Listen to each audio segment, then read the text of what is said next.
Alors pour le moment, il n'y a que des passionnés qu'on pratique le laser depuis 20 ans, 10 ans, 6 mois, 3 mois ou n'importe quoi. Si on éprouve avec le laser des sensations qu'on ressentait peu ou pas en pratiquant d'autres sports, c'est un premier signe. Si on a envie de s'investir pour une activité qui nous libère, qui nous fait du bien ou n'importe quoi, c'est un second signe. Et si on regarde plus les dépenses, le temps consacré à cette passion, c'est que c'est le troisième signe qui valide le fait que vous pouvez rentrer dans la fédération. Il y a de nombreuses façons pour savoir si on est mordu du laser, hein, bien entendu, à chacun son degré. Euh, mais défendre et promouvoir une grande cause comme la fédération, euh, c'est quelque chose que tous les membres de la Fédé partagent. Et c'est ce que nous demandons à chacun de nos membres. Pour l'instant, on est composé de membres de deux disciplines, la discipline Laser Quest, la discipline Megazone.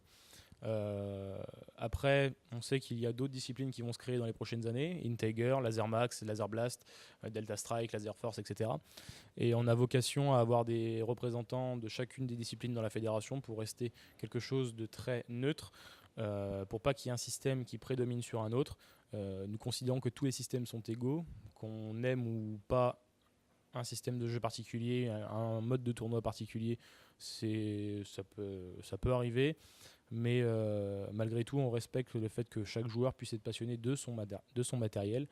Mais la fédération essaie de casser tous ces préjugés et aller beaucoup plus loin. On est tous passionnés de ce piou-piou quand on joue, que ce soit en tirant dans un miroir et que ça éteigne ou en tirant à côté, afin que sur les capteurs soient différents, etc. Ça change rien.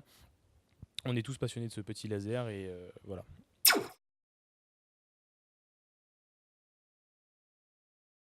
Alors nos objectifs sont assez simples. On veut faire reconnaître le laser comme étant un véritable sport. Aujourd'hui, être considéré comme sport, c'est toute activité physique exercée dans le sens du jeu et de l'effort, et dont la pratique suppose un entraînement méthodique et le respect de règles. Et effectivement, quand on joue au laser, on se rend compte que nous avons tous les caractères qui définissent le laser comme étant un sport. Donc aujourd'hui, dans chaque discipline existante ou qui sont en cours de développement, il existe des règles, un effort, un esprit de compétition, une possibilité de progression.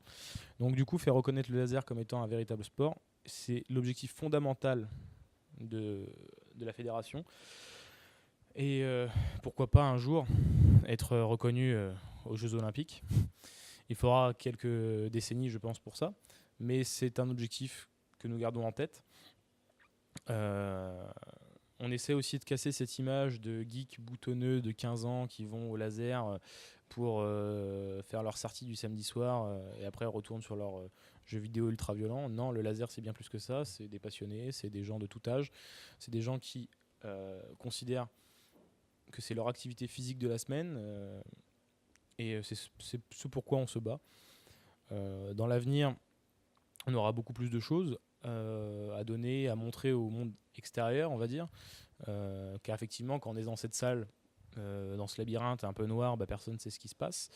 À travers la vidéo, maintenant que par exemple l'association Léo a pu développer ou qu'on est en train de commencer à développer dans d'autres disciplines, on va essayer d'avoir un rendu visuel, on va pouvoir diffuser les matchs en direct, avoir du scoring en direct, des compétences, des gens qui nous regardent.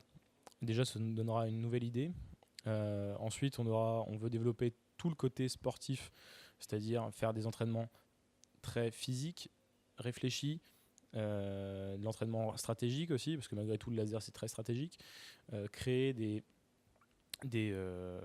clubs un peu partout dans le pays, comme des clubs de foot, avec des véritables entraîneurs, des coachs sportifs. Professionnaliser le laser, en fait, est vraiment l'objectif qu'on a. On le fait aussi à travers la licence, d'avoir une assurance pour les joueurs, pour pas qu'ils se blessent ou n'importe quoi, ou quand ils se blessent, on puisse les couvrir avec les bienfaits de la fédération. On a vraiment de nombreux projets, de nombreuses choses à faire pour se faire reconnaître comme étant un véritable sport.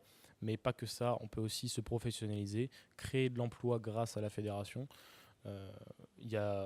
On est capable de faire quelque chose d'aussi grand et beau que d'autres sports, que ce soit le rugby ou le football, pas à la même échelle bien entendu, mais dans les mêmes structures et les mêmes fonctionnements.